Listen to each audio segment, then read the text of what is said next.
So we're going to talk about flashbacks and nightmares, how you can stop them. Have you ever had someone walk on your back? Would you like to have someone walk on your back? For many, that sounds therapeutic. The idea that someone, maybe someone small, could actually step on your back and knead the muscles in the back, putting their weight on their feet and just digging into the back muscles and just really working out the knots. This idea is actually popular around the world. You can actually pay people to walk on your back. So, would you pay for someone to walk on your back? Well, for many, this idea seems painful. But actually, if you contextualize it differently, isn't it insulting to have someone walk all over you? Isn't that something that around the world people would feel bad about or slighted by? So, what do you think?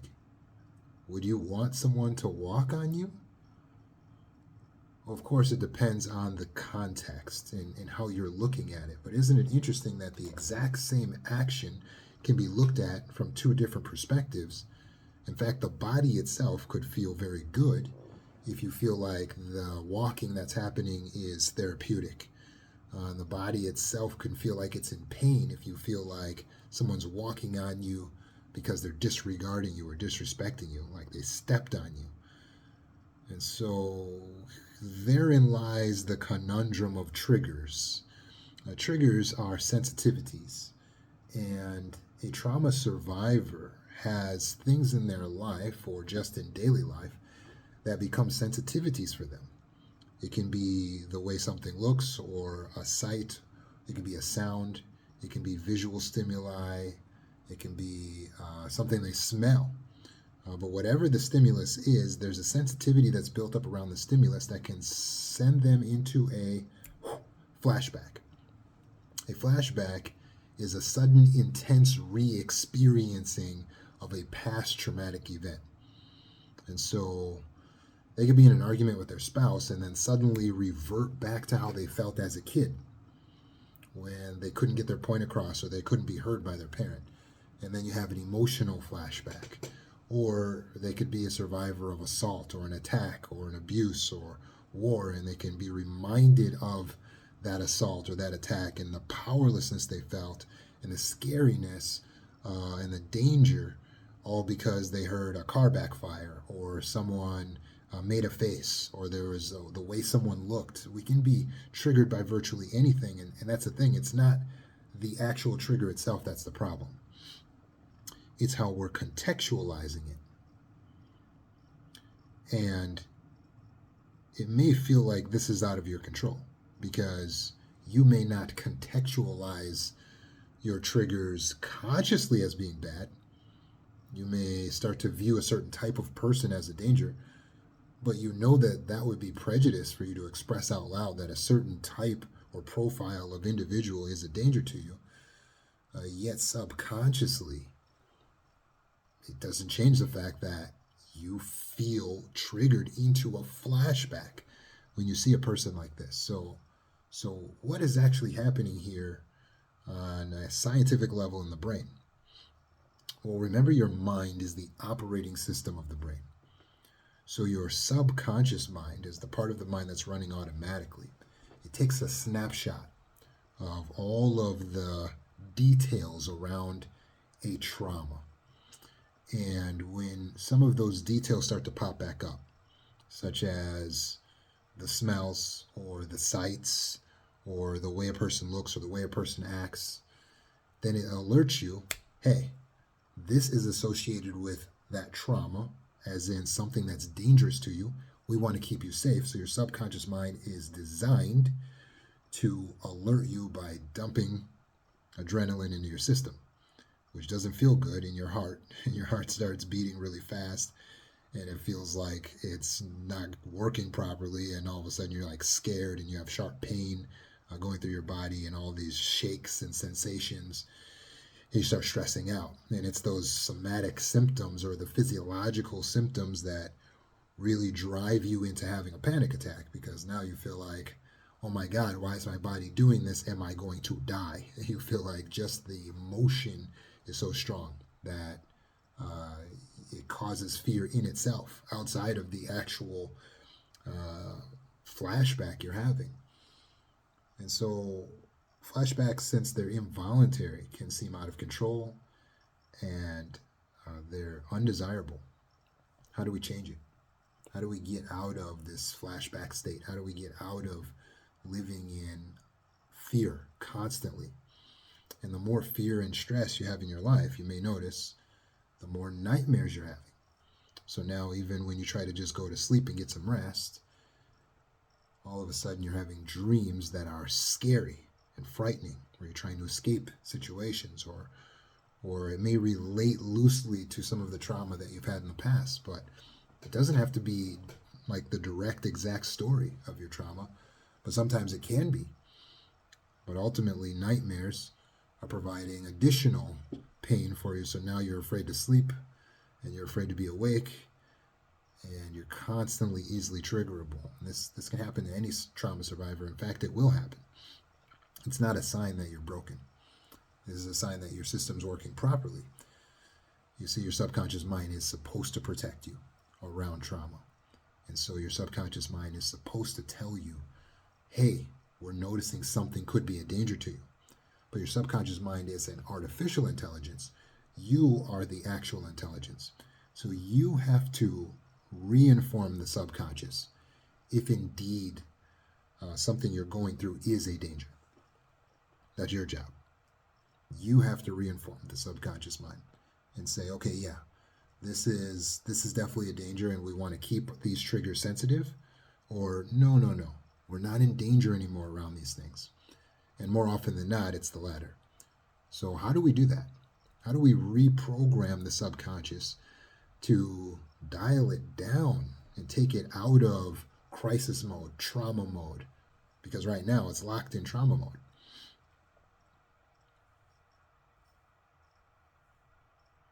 Do you have tools? Well, first of all, let's take in the moment. If you're experiencing a flashback, you have to ground yourself in the moment. So what is a good grounding tool? There are lots. Some of my favorite are tapping, which I have a video on tapping on my YouTube.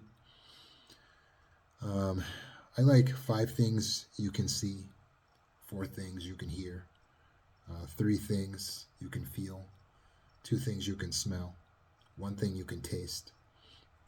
You run through all those things. You actually name one after another, each thing on the list. You think about each thing.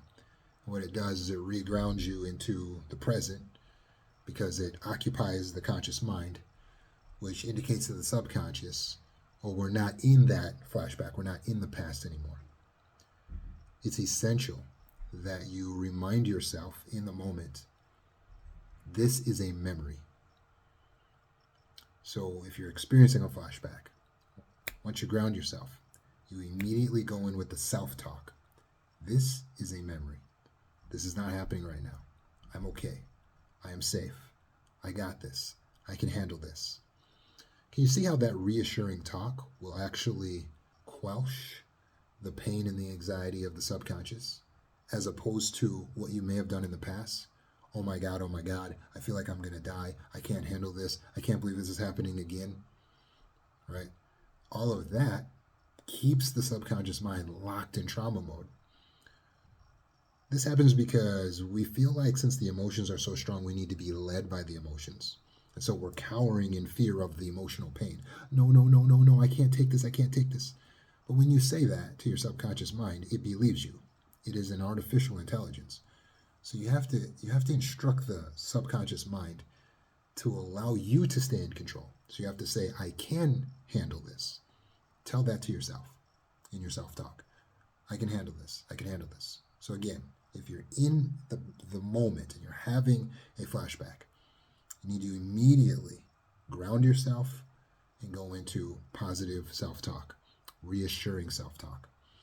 Just like if your child is experiencing a dysregulation over something traumatic that they've seen, you have to comfort the child. You don't leave the child in a hyper-aroused state. I saw an example of this in a park, and a big white Cadillac Escalade comes barreling down the park road, and there were these geese that were crossing the road, and the car didn't stop. It ran over one of the geese, and a little girl was there, and she saw it, and it dysregulated her. She was like panicked. Oh my God, oh my God. And she starts crying right away. She was with her mother. Now, this is a great example of how complex trauma gets reinforced. How the mother responds will determine how this child handles her anxiety in the future. If in this moment the mother responds by scolding the daughter, "Shut up, hey, be quiet. What's wrong with you? You're being weak." The daughter will see that it's not safe for her to feel her emotions or to express her emotions. And so therefore the daughter will engage in maladaptive coping, such as suppressing, hiding how she really feels. And she will feel like there's nowhere to go with the pain and the anxiety she has inside. And this can cause all of that pain to well up, and eventually she could start self-harming or harming others and lashing out, becoming unempathetic to others, or dropping her ego and becoming hyper empathic, where she's hyper vigilant of how everyone else feels, because she's trying to manage her own anxiety, because she never learned how to soothe herself, because her mother never soothed her. See the problem there? Whereas if the mother just takes a moment and soothes the child can be re-regulated again faster. But more so, with that extra bit of work put in by the mom, the child learns how to regulate again after a traumatic event, which will make the child more resilient. How does this work? She sees the goose get run over, and then the mother says, "Yeah, it's okay, it's okay. Hey, come here. No, it's fine. Look, the goose is okay." And the goose kind of like got up. The feathers were like everywhere. But the goose just kind of tumbled under the car. It didn't get hit by a tire. The goose was indeed okay and started to walk away. As the mother shows the daughter, "Hey, it's okay, I got you, it's fine, don't worry, the goose is okay." And the mother did do this, by the way. Then the daughter kind of cries out a little bit and sees it and starts to regulate. And she kind of goes back to feeling okay again, a little shocked. And then she thinks about it again, starts kind of crying again. And then she's walking with the mom. And I look back at the daughter about 30 seconds later, and guess what the daughter's doing? Licking her ice cream cone. Like nothing ever happened. So that was about 30 seconds to a minute later. And the daughter was regulated again. Now, this can be annoying to an adult, especially an unempathic adult, to have to put this extra work in. But it's essential for the daughter to learn how to regulate her nervous system. This is what you must do for yourself now. You must self-soothe. Self-soothe. So if you're in a panic attack, you must tell yourself, it's okay, it's okay. And what this will do is it'll teach you that you are able to regulate your nervous system so you don't have to fear. Because a lot of times what we're really fearing is not even the whole flashback or the thing in the future, as much as that we don't know what we're going to do with the feelings if said scary possibility actually comes to pass, comes to fruition. A good tool to use in the moment, it's easy to remember, the acronym STOP. Be still, be thoughtful, be observant, be patient. This is a comprehensive way of regulating when you're in a traumatic situation, whether it's in an actual, on the spot traumatic thing, like you almost got in a car accident, or a spouse is yelling at you, or if it's a flashback of something in your past. Be still. Being still means you're going to separate your body from the emotion. I'm going to keep my arms down. I'm going to breathe. I'm going to blink. But I'm not going to take action. That's being still. It's pausing. Do not act. Not yet. There's where the rule of 7 seconds comes in. Give yourself at least 5 to 7 seconds of stillness before responding to anything. Be thoughtful. Being thoughtful entails that you meditate. What are you thinking about? What are you meditating on? The different aspects of the scenario. Okay, so what is their viewpoint? What is my viewpoint? What would God say? Or what is the bird's eye view? What does higher wisdom dictate in this scenario? 3 viewpoints helps you to regulate when you're viewing every situation simultaneously from multiple angles, helps you to regulate your emotional state. It is a self-soothing technique, but it's highly sophisticated for adult life and all the problems you're going to face, because there's a ton of scary things that are going to happen almost on a daily basis. Your boss calls you or emails you. People have coworkers want to confront you. Your parents or someone has questions and concerns. These are scary things. Don't run. Just stop. Be still. Be thoughtful. Be observant. Be patient. Being observant dictates that we will actually utilize our senses to observe where we are in the stream of time. We are in the present, right? Moving toward the future. But we are not in the catastrophe that we are worried about or in the past flashback. So it's important to remind ourselves this is just a memory that I'm having. Or this is a flashback connected to something else that's not happening right now. Be observant. Hey, that person, although they look like the perpetrator, is not the perpetrator. Be observant. That person is friendly. I am in the present.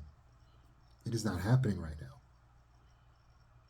And then finally, be patient. Instead of judging the self, oh man, I had another panic attack. Oh no. Oh no, I need to get out of this. I can't handle this. Be patient. Patience is the ability to endure discomfort, to endure a bit of suffering. Be calm. This is going to pass. This too shall pass. Being patient is allowing yourself to be able to suffer for a moment, to endure some discomfort or a delay without getting upset. When you do those 4 things, stillness, thoughtfulness, observance, patience, you regulate. So stop is a very good tool to help you with the flashbacks in the moment. But then you're going to need to reprocess the things that are causing the flashbacks. The triggers need to be diffused. And this you'll do by waiting until the flashback has passed. And at another time when you're feeling fine and very calm, you're going to deliberately call the flashback back to mind, the painful event, the trauma that's the flashback is built around. You're going to do work on it. You're going to process the flashback. How? You're going to ask yourself, if a child told me this story, that this happened to another child, this happened to them, not me, the child told me it happened to them, what would I say to the child? If the child told me what conclusions they came to, what stories they were telling about themselves, like, therefore I am unlovable, therefore it was my fault, what would I say to the child? How would I reassure them? Would I correct their thinking?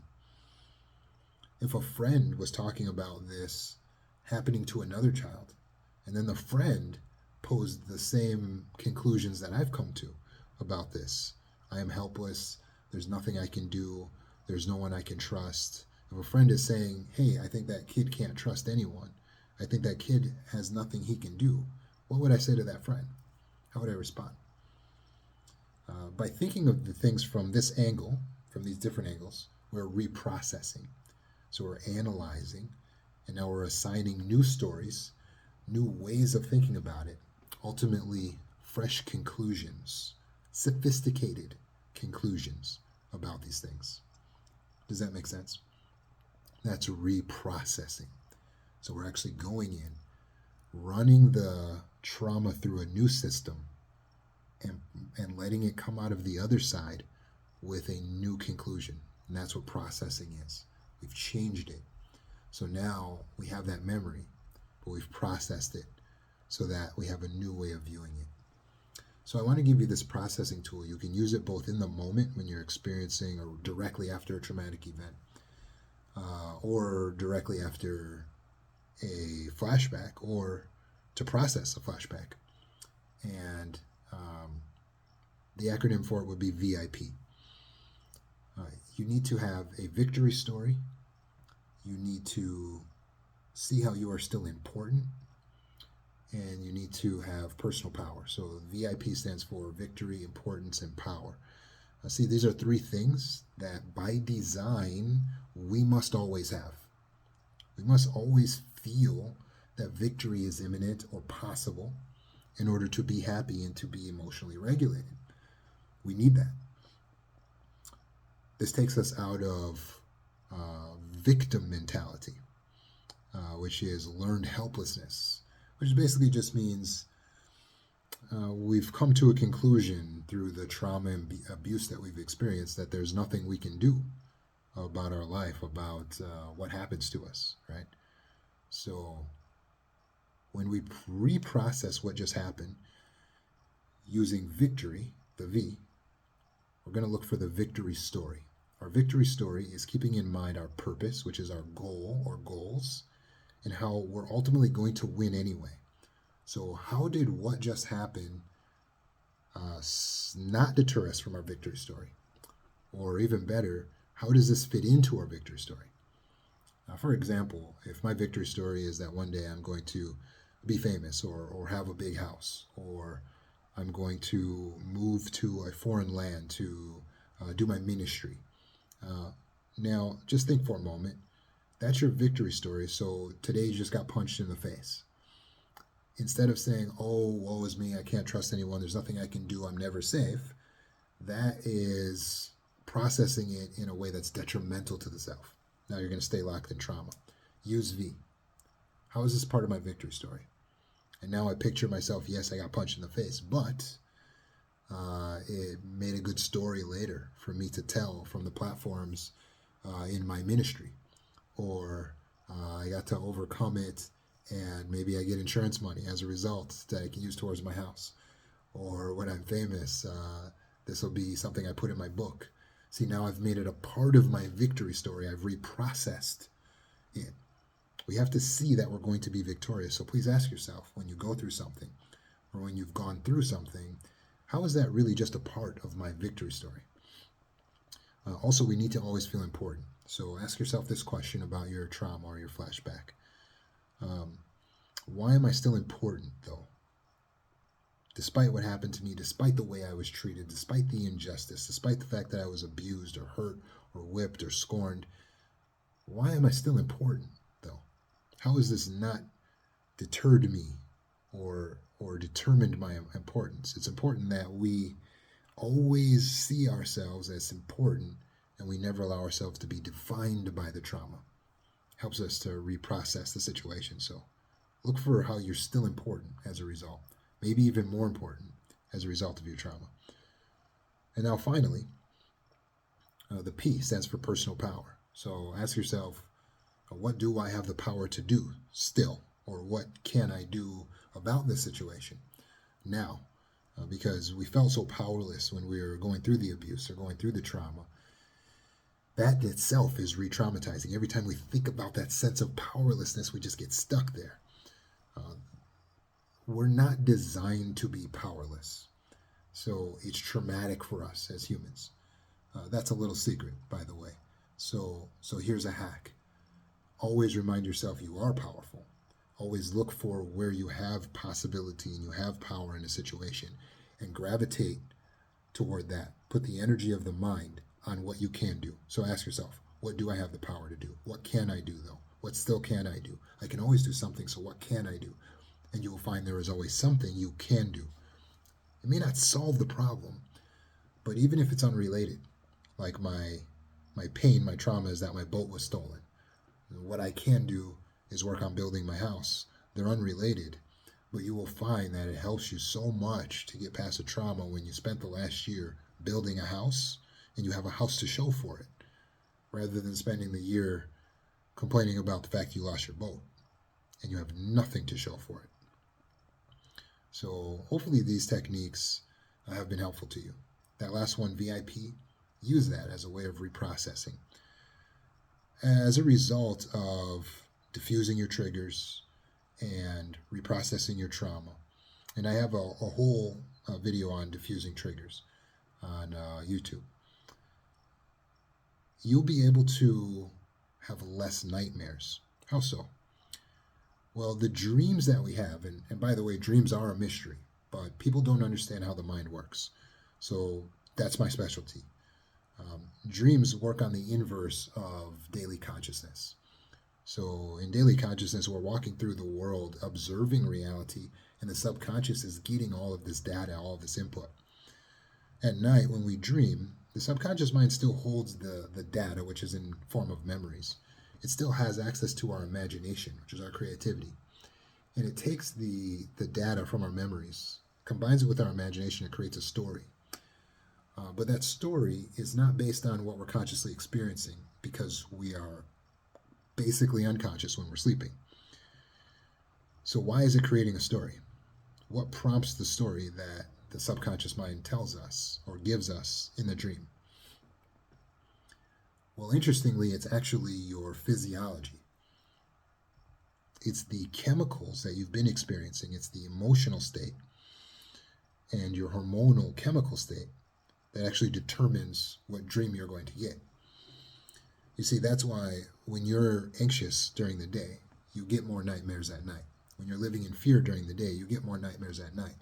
But if you've been having a joyful day, in fact, you've been having a joyful week, you're going to experience less nightmares. In fact, you may actually experience joyful dreams. If you've been involved in comedy, you'll experience funny dreams. If you've been involved in love and romance, you're going to experience love and romantic dreams. What seems to be happening is that the subconscious in your dream state is actually responding to the body and the bodily needs. And so somehow there's some type of regulation process that's happening where it says, okay, we're used to these chemicals, or we're producing more of these chemicals, or we're regulating these chemicals in some way. And that part, I don't know. But what I do know is whatever chemical state you are in during the daytime, it has the biggest impact, the biggest influence on the chemical state you will be in at nighttime. So if you want to have less nightmares, you need to quelch your anxiety before you go to bed. Use the JOT method. Again, there's a training, J-O-T, the JOT method. There's a training of on this on the YouTube, as well as the trauma healing course. So now we have the tools we need so that we can live a life without nightmares and with less flashbacks. Utilize these tools, rewatch the video, and please put into action these steps. We want you to be empowered to be able to control your experience in your daily life. You don't have to be a victim anymore to flashbacks and the feels and the feelings and the fear. You can actually dictate the circumstances in which you live. You can live according to purpose. And when you have your purpose, you can be aligned. That's what I want for you. I'll see you there.